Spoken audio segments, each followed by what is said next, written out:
Pero la voy a hacer mucho más breve. Ya empezamos a estar cansados.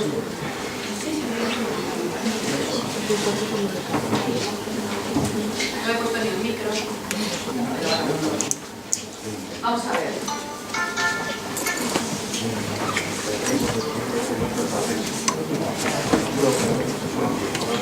Esta presentación tenía que ver con la valoración de programas. La evaluación de programas, el que podamos plantearnos qué es lo que estamos haciendo, cómo nos puede funcionar o cómo nos puede funcionar, las causas de los problemas, todo eso es lo que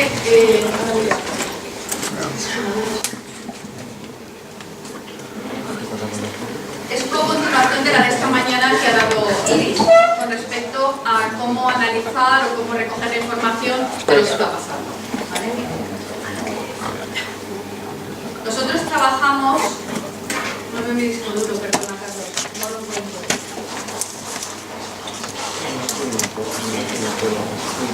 Nosotros trabajamos con pequeñas cantidades de personas y nos permite hacer una evaluación muy individualizada y un trabajo muy individualizado. Lo que yo voy a explicar un poquito cómo lo vamos a hacer, no tanto para que lo hagáis con todo el mundo, que si tenéis un grupo grande, o bien, o sea, lo podéis dedicar para alguna persona en concreto que tiene una dificultad mayor, o bien intentar agilizarlo de una forma rápida para que se pueda hacer con todo el mundo. Yo estoy convencida que los test muchas veces no son suficientemente sensibles, que los test no son suficientemente sensibles para detectar empeoramientos y mejorías, y que había que buscar una cosa más fina que nos diera realmente pistas de lo que está pasando. La idea del juego, y vuelvo a lo de la realidad virtual, es que podamos hacer mediciones, además muy precisas, de cosas muy importantes, como puede ser una respuesta atencional mantenida durante todo el juego, cómo está funcionando. Y claro, podemos hacer muchos cambios y precisiones. Aparte de eso, digamos como herramienta, podemos utilizar el análisis de la secuencia funcional o del...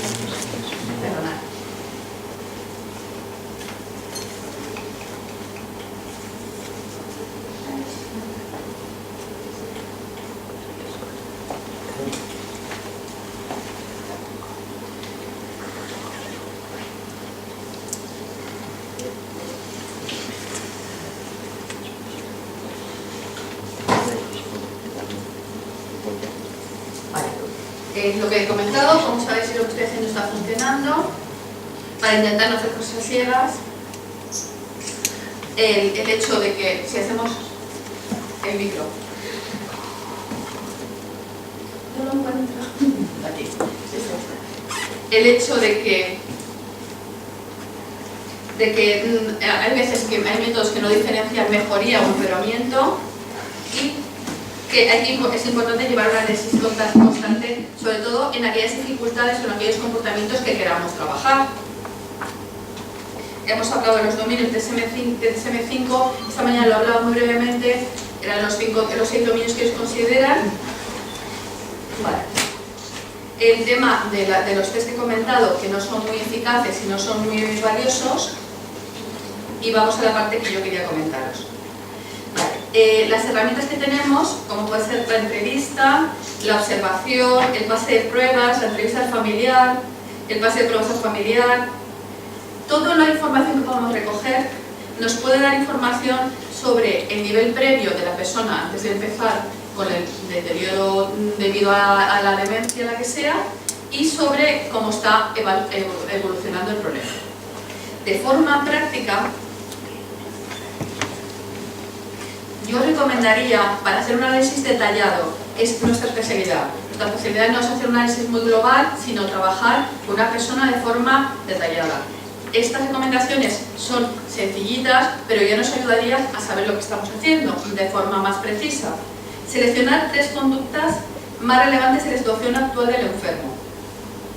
De las positivas o las negativas, también atendiendo a las positivas. Me explico. Os voy a dar unos materiales que os pueden servir de apoyo para el registro, observación del registro. Lo que suele pasar cuando está un enfermo es que la propia familia te dice 2 o 3 conductas que resultan importantes para ellos, pues por la razón que sea. Por ejemplo, tiene un problema porque no duerme, ¿vale?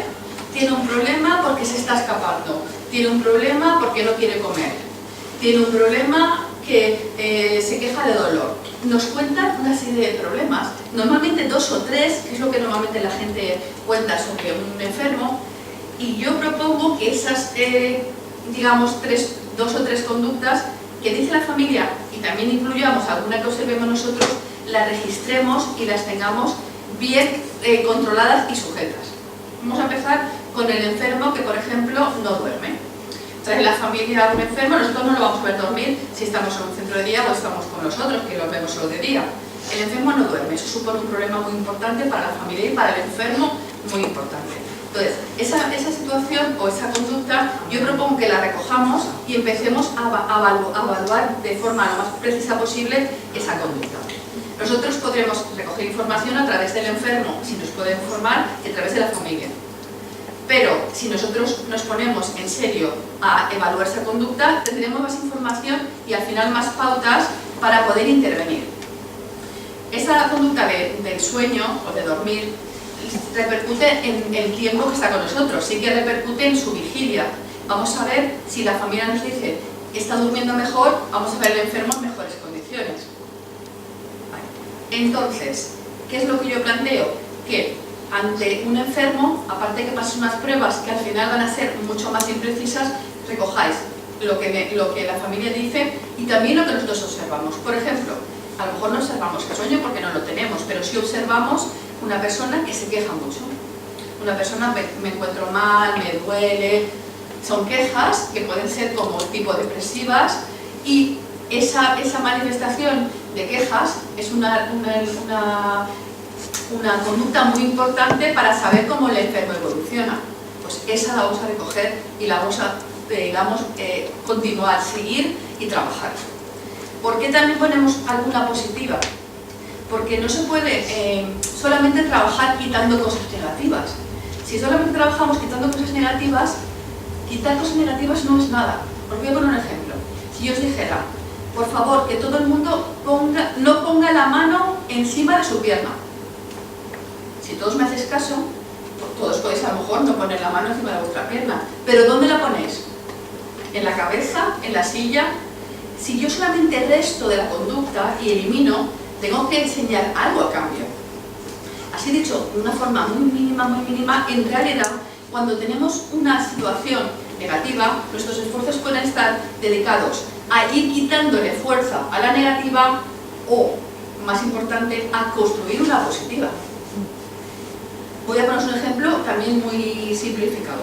Tenemos un enfermo de Alzheimer con un montón de problemas de insomnio, de dolor, de quejas, falta de apetito. Podríamos estar trabajando con él todo esto, o bien ponerle a hacer otras cosas que creen otra forma de funcionar. De manera que se olvide de quejarse, que haga un poco de ejercicio y que le abra el apetito, que se olvide del malestar que le genera comer y empiece a tener más hambre. Incluso le enseñamos a jugar a la Wii, o incluso le enseñamos a trabajar con realidad virtual, o a hacer arte terapia, o a hacer 1000 cosas. Nos olvidamos de lo negativo y construimos solo en positivo. Cuando una persona, tú no tienes tanto en cuenta lo negativo y construyes en positivo, el resultado es positivo. ¿Me explico? Desde a veces los psicólogos nos obsesionamos mucho con la parte de quitar lo negativo, y no solo los psicólogos, otros profesionales también. Vamos a corregir esto. ¿Cómo corregimos? Quitando lo negativo. A veces no. A veces la mejor corrección es construir otra cosa positiva. Entonces, yo quisiera que si recogéis conductas, recogáis algunas que quiero potenciar, no solo algunas que quiero eliminar. Ya os digo que funciona mucho mejor a veces que la de eliminar comportamientos.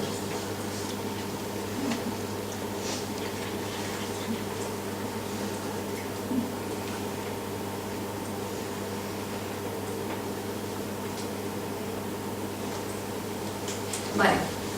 Evaluación de la evolución e intervención de una persona con una enfermedad neurodegenerativa. O sea, la evaluación de lo neurocognitivo. Yo recomiendo llevar una observación de la evolución. Primero valorar el nivel de funcionamiento anterior a la enfermedad con toda la información que podamos, utilizando observadores profesionales y también familiares. Si podemos trabajar con registros también audiovisuales, mejor. Nosotros utilizamos el registro audiovisual constantemente para ver cómo está evolucionando el enfermo. Podemos utilizar bases de pruebas, también concretas de conductas relevantes, y también se puede trabajar con observación y registro de las conductas seleccionadas y del estado general. Pongo al final gráficas que son muy claras de cómo evoluciona la persona. Vamos a ir otra vez a un caso de ejemplo que estaba comentando antes. Imaginaros que es un enfermo que tiene muchas quejas. Nosotros hemos empezado a construir comportamientos, a hacer aprendizajes, a hacer actividades y hemos trabajado un poquito las quejas. Al cabo de 3 meses nos encontramos muy pocas quejas y mucho de otras cosas. Hemos construido casi otro enfermo. Eso es importante que lo sigamos. ¿Por qué? Pues porque así nos podemos coordinar todos, como hacía Iris, ¿no? Iris llevaba un cuadernillo en el que todo el mundo apuntaba. Si además del cuadernillo nos fijamos en toda la secuencia de la conducta, desde que empieza, qué es lo que aparece al principio, qué es lo que la persona hace, qué es lo que hace la gente alrededor, etcétera, etcétera, nos hacemos, digamos, muy expertos en ese comportamiento, también tenemos muchas maneras de solucionarlo y de trabajarlo. Yo animo a que todos trabajemos en el sentido de hacer esto. Conforme todos trabajemos más evaluando y fijándonos en cosas y analizándolas, progresaremos mucho más en el trabajo que se puede hacer con un enfermo. Si no lo hacemos, vamos a vuelto y eso no nos va a ayudar muchísimo, o sea, no nos va a ayudar mucho a progresar en los trabajos que están haciendo.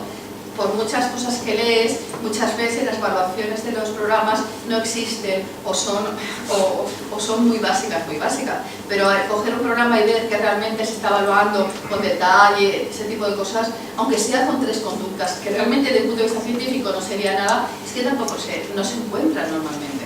Nos preocupamos de otras cosas, pero de eso nos olvidamos.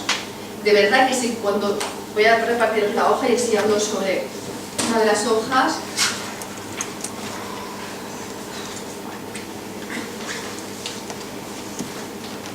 Vale, son 3 hojas.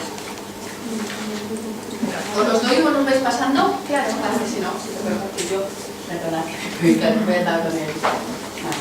Son 3 hojas, ¿vale? He quitado el 6 y vais pasando al otro lado de ellos. Estoy con el micrófono. Estaba enganchado. Efectivamente. Voy a pasar al otro lado si están muy poquitos. Vale, pues para que pase al otro lado.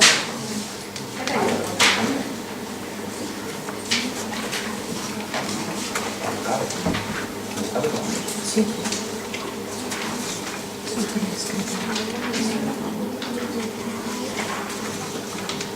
Si pasáis un tochito al otro lado para que circule también la otra... Para que no sea tan despacio. Acaba en la 3A. Detrás es diferente. ¿Hay 3 es distinta de las 3 secuencias? Sí. Hay 3 secuencias. 3 secuencias de selección. ¿No? Sí. Selección de conductas. Selección de conductas por el centro. Vale, Carlos, ¿puedes mirarlo? Yo como voy atada... Sí.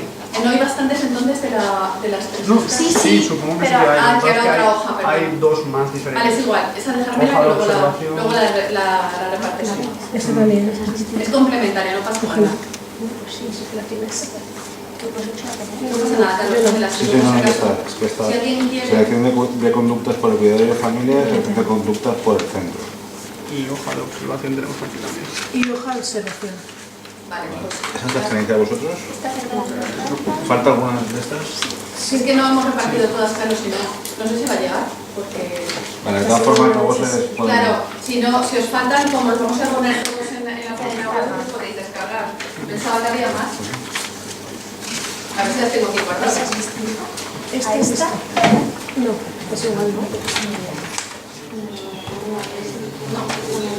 Esta es por el centro.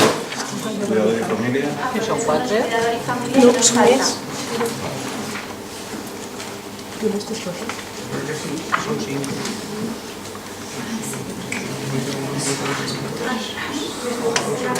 Bueno, si no la compartimos. Entonces, Sí, si no, no pasa nada. ese es el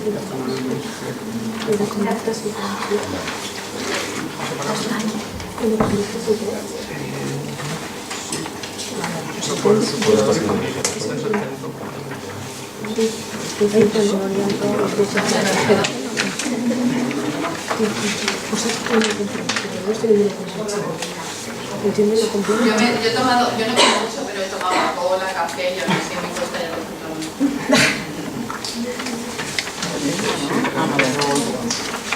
Sí. Vale, pues a ver si hay para todos, pero la idea básica, que no es tan complicado, es coger esas 3 conductas de cada persona que tengamos, que muchas veces nos las dicen familiares, otras veces nosotros las hablamos por el pasillo.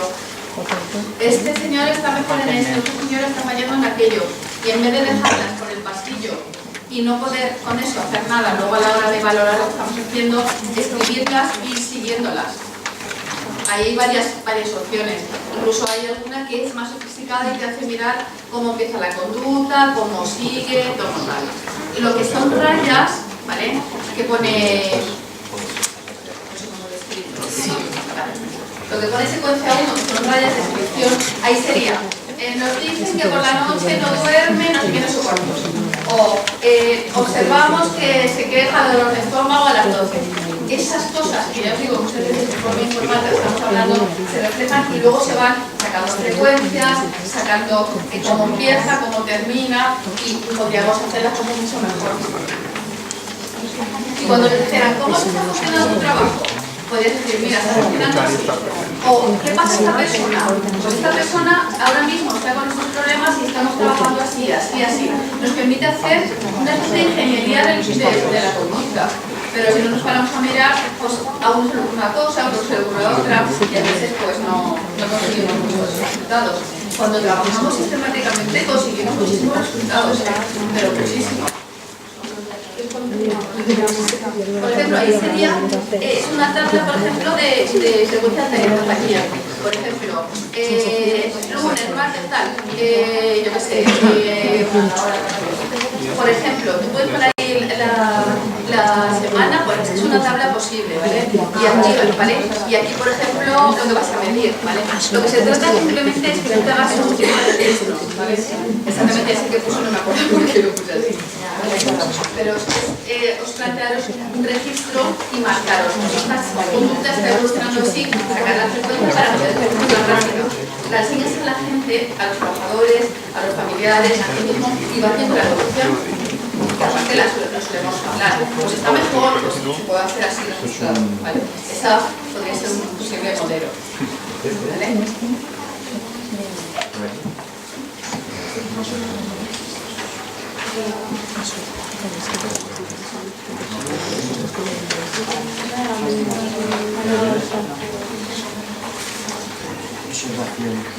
Ya podemos decir que nosotros vamos a trabajar todo el tiempo por mantener una evaluación constante y si pudiera ser minuto a minuto mejor, de forma que sea lo más cómoda posible y que no sea difícil para hacerlo por los profesionales. Y vamos a intentar, eso cuando lo ponemos en el ordenador, que vosotros podáis tener pistas, ¿vale? Esta ponencia la pondremos en el ordenador para que tengáis pistas. Intentamos que la gente tenga una herramienta útil para hacerlo, ¿vale? Pero por lo menos escribirte, pasa esto y empieza así, y sigue así, nos parece un trabajo y de verdad que permite en una reunión decir, pues si tenemos que trabajar esto, proponemos esto, pues yo he visto lo otro, ya sobre algo. Pero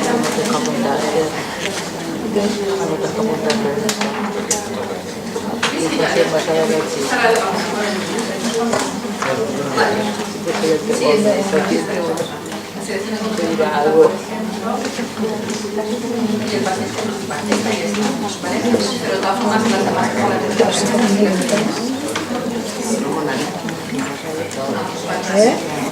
no, ella no lo sé bien. De todas formas, si a alguien les falta, ya les digo que las podréis descargar de la página web. La que son variadas es simplemente el texto de la selección de conducta, para que asustéis por la librería. ¿Vale? Muy bien. Pues son las 6 y voy a pasar ya a la audiencia que tiene que ver con la creatividad, ¿vale? Yo voy a dejarlo aquí y ya si queréis mirarlo, lo dejaremos. Vale, hablo un poquito de la WIS. Pues utilizamos el WIS Sport. Solo ese. No nos gusta, no nos interesa y no nos sirve. Porque de todas formas en transporte colectivo tenemos muchas cosas, ¿vale? El flight training, por ejemplo, es bastante rollo y no les gusta especialmente, entonces para eso prefiero utilizar otra cosa. Pero el Wii-Sport me hace trabajar la psicomotricidad, me hace trabajar la relación ojo-vista, me hace trabajar la orientación espacial, un montón de cosas. Porque voy a utilizar, ¿sabes? Y no tengo otras herramientas, quiero decir, como el Wii-Sport. Pues está fenomenal y les motiva un montón, participan en su estado de ánimo. Movimientos, la vista. ¿Y las gafas de realidad virtual? Sí. ¿Pueden marcarse aquí? Tenemos, es que estas gafas son bastante carillas, ¿vale? Son las más caras, las mejor que hay en el mercado ahora y ahora están en 600 euros y que las ha bajado, ¿vale? Dos HTC. Pero es que no solamente son las gafas, es el equipo informático, el soporte que... No solamente son las gafas, es que necesitas un ordenador muy potente para que se mueva en los programas de la realidad virtual. Necesitas un ordenador tremendo. Si tenéis interés, en la página web está la descripción del ordenador. Pero no es un ordenador normal. Ana, ¿cuál sería el coste de equipo? Ahora mismo el equipo completo, unos 4.000 euros. Pero eso es lo que estamos nosotros utilizando para hacer nuestra investigación. Nosotros la idea es que la gente pueda comprar una cosa mucho más llevadera, pero nosotros empezamos con las gafas baratillas y luego hemos empezado con lo mejor que hemos encontrado. Los programas que vamos a desarrollar se van a hacer en todas las plataformas, me refiero, se podrán descargar. Habrá una parte que sean unos programas de estimulación que serán gratuitos para todos, los podéis descargar en cualquier teléfono móvil y a través de unas gafas normales de estas de tal, los podéis utilizar. Y luego habrán otros más específicos que son los de evaluación y de estimulación, que esos ya necesitan un equipo un poco más potente porque no todos los sistemas llevan. Claro, eso funciona con unos sensores, funciona pues eso, hay que hacer las cosas correctamente. Entonces, con unas gafas normales y corrientes pues se puede hacer unas cosas, se puede hacer un tipo de estimulación, pero para hacer una más completa necesita ya un equipo más... Un poquito mejor, pero tampoco es de 4.000 euros. La idea será abaratarlo y que la gente lo pueda usar, pero esos entrenamientos o eso tal serán para profesionales, no será para que la gente en su casa lo utilice. Porque en el centro. Efectivamente. De todas formas, una cosa... Claro, se puede pedir. Efectivamente, claro, se puede. Una cosa que no sé si alguno de vosotros ha estado en una sala Knofelen, si la habéis visto, ¿vale? Son salas que requieren de mucho espacio y son muy caras, bastante más caras que 4.000 euros. Con unas gafas de realidad virtual tienes prácticamente lo mismo que una sala Knofelen. Bueno, y muchas opciones. Muchas opciones, claro. Porque es una simulación muy potente. Nos hemos enseñado una muestra de 4 cosas, pero hay infinidad. O sea, no te lo puedes ni imaginar. Nosotros descargamos todos los días, con todas las semanas, un montón de cosas, las miramos, las vamos seleccionando. Estamos creando una biblioteca que aún no está acabada, bueno, acabada no estará nunca, pero vamos, unas cuantas, y vamos por el número 17 y nos quedan... O sea, hay una cantidad de contenidos brutal. ¿Y cuánto puede durar una sesión? Máximo os recomendamos con ellos 30 minutos. Normalmente trabajamos 20. Lo menos. Eso puede poner mucho rato. Porque yo una vez estuve como 2 horas sin darme ni cuenta, pero bueno, eso no... Esta placa es inaceptable. Entonces pasamos a la creatividad. Venga, ¿qué pasa?